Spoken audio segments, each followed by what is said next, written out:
Hey everybody, it's Alan back in the lab today here at Superclear. We're going to be doing another pour for our Green Ocean Resin Kit. So what comes in this kit is obviously our Superclear Designer Art Resin. We've got two of our super colors. We've got the white and we've got our phthalo green. We've also got a chartreuse, bonsai green from Eye Candy, dark ocean green from Eye Candy as well. And what I'm gonna do today is I'm gonna create a little ocean scene and beach scene within this tray. So first, I've got a little bit of the B side of our Designer Art Resin mixed up. I'm gonna go ahead and put the A side in there and mix it up.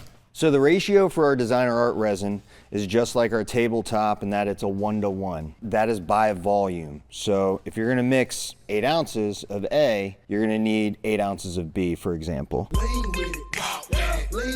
All right, so we're gonna go ahead and start mixing this up. Remember, you wanna mix slow by hand. Now, some people can get away with using a drill mixer, but you gotta be careful of the types of drill mixers you're gonna use. You don't want ones that are gonna suck air into it. Some will do it more than others, so be careful. What we recommend, go ahead and mix by hand, 1:1 mixture by volume, 3 to 5 minutes. For the first 3 minutes, you're gonna be scraping the sides and the bottom as you go around. And the mixing speed that you're gonna want is akin to stirring a full cup of coffee or tea that's filled to the brim. If you're gonna mix too fast and agitate it too much, what you're gonna end up doing is creating a vortex. You're gonna start sucking air into it. Now, that's gonna put bubbles into your mixture that are gonna make it harder and harder to get out. So the more revolutions you're doing, say you suck one bubble in there, you come around this way, you hit it again with your paddle, maybe that makes 2 bubbles. Next time you've got 4 bubbles, then you got 8, then you got 16, 32, and they get smaller and smaller and smaller and smaller.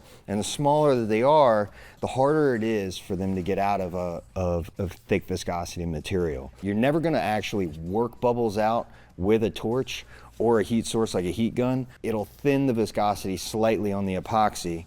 However, it doesn't work them out. What you're doing with that is you're actually popping the ones on the surface. So just keep that in mind as you're stirring. You want to minimize the bubbles, and if you're stirring, you're starting to see smaller and smaller bubbles, you're stirring way, way, way too fast. So when you first start mixing these together, the A and the B side, you're going to notice that they get a little foggy. That's completely natural. What that's doing is the A sides and the B sides are coming together, and the molecules from each of those respective sides are starting to find their opposites. That's the chemical reaction happening between that. Once it starts clearing up, that's when you know you're doing what you need to do, and you're well on your way to that 5-minute mark where you're gonna be ready to pour. So those bubbles that I was talking about before, you're naturally gonna get those in while mixing, no matter whether it's by hand or by drill mixer. You're gonna have a ton more by a drill mixer, but here you can see these bubbles are big enough to where they can be popped, right? Anything smaller than that, you're gonna end up having an issue trying to pop them. We're done mixing. I did mention we're gonna do a beach scene, so that means I've got a little bit of sand here. Now, you can sprinkle it in there and that's fine as long as you put a layer down first. That'll help tack that sand in. Problem is those loose pieces, especially if you're building it up in a high concentration of sand. So what I'm gonna do is I'm gonna take a little bit of this epoxy and I'm gonna mix it in with it.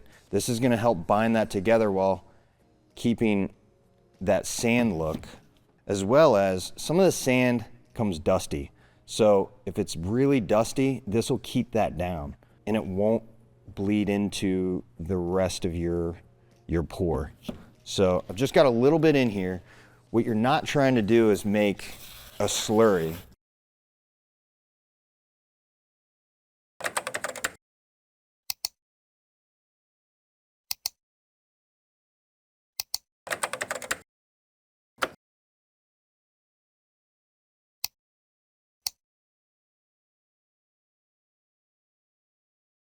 You're just trying to mix this up so that all the pieces in here are wet. That's gonna help it adhere to the rest of your design while also not allowing that dust or those dust particles to kind of bleed into it.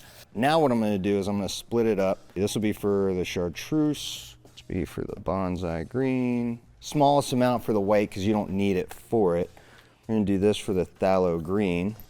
So your overall working time for our Superclear Designer Art Resin is roughly between 35 and 45 minutes. And that's given about 70 to 72 degrees. The hotter you go, the less working time you're gonna have, or the hotter your ambient temperature. The cooler your ambient temperature, you can get another 5, maybe 10 minutes out of it. So it's always important to make sure you're not rushing. You wanna give yourself time. You wanna make sure that you've got this scheduled out well in advance so you understand, 3 to 5 minutes to mix.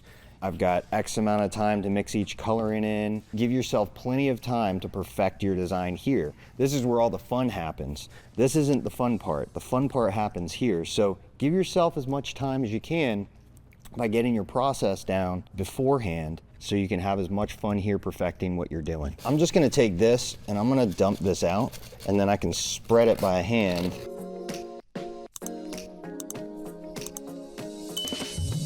And what I'm gonna do is I'm gonna look at my darkest one, my darkest color, and see where I wanna put it. Considering that's where the beach is, I think I'm gonna put my darkest colors kind of around the edge here and in this corner. So I'm gonna put a little bit of this down, this phthalo green,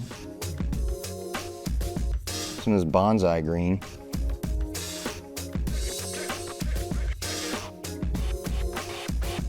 And then in with the chartreuse over here.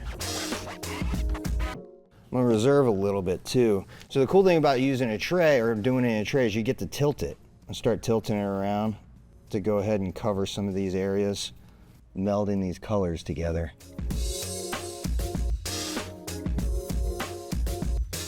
You wanna be careful because you don't want to make the mistake that I just made, and I realized I should have taped this off. However, you can learn from my mistakes. I'm gonna come through here with the gun. I'm gonna go ahead and start popping some bubbles, but I'm also gonna start moving some of this stuff around so that blends in a little better. Now I'm gonna come in with a little white. So I'm gonna go right up on the shoreline here. So I'm gonna blow this up into it. You can kind of do this however you want. And blow it a little bit in there.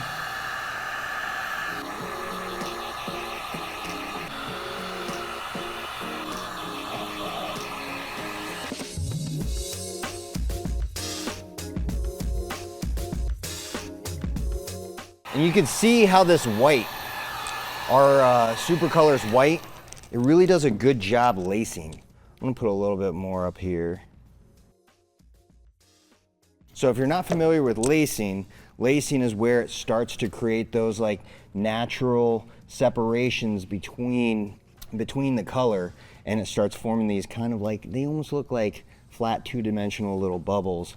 And that is something that's really sought after in the ocean making art resin kind of community because it gives that realistic look to waves. And I'm gonna put like one little wave out here as well.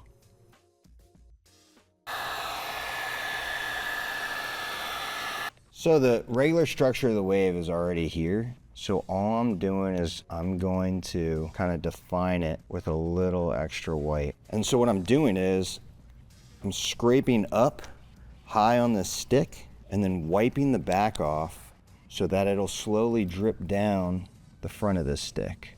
This sand's gonna harden up, but you still got plenty of time to play with it.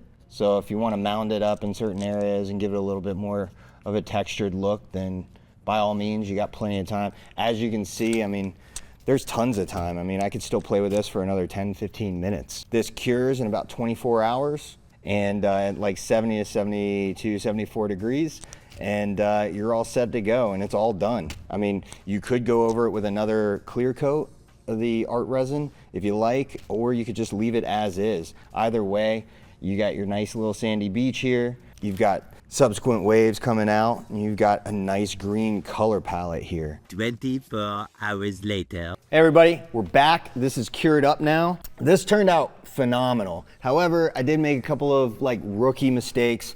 That's fine. You'll see them here along the sides where I poured. It kind of came up a little bit, but there's easy ways to fix that. You can go in, this is white paint, and cover that up and paint the inside if you like. Or if it's just raw wood, you can go in there and sand that off and be just fine. What I should have done was tape it off, and then I could have pulled that tape as this started to gel, and that way it would have left a very, very clean line. This works well. Make sure that if you are using sand like this, to always mix in a little of our Superclear Designer Art Resin. What that's gonna do is it's gonna help bind it as well as adhere it to whatever surface it's touching. You could go over that and make it glossy, or you can kind of keep it looking just like this in its kind of raw form. This has been done with our Superclear Designer Art Resin Green Ocean Kit. So pick yours up today on our website or on Amazon. For all those that don't follow us, definitely give us a follow, a like, a subscribe. And for everybody out there using our products, we'd love to see it.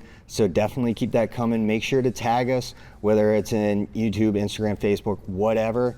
Definitely do that. We love seeing what you guys come up with using our products. All right, thanks.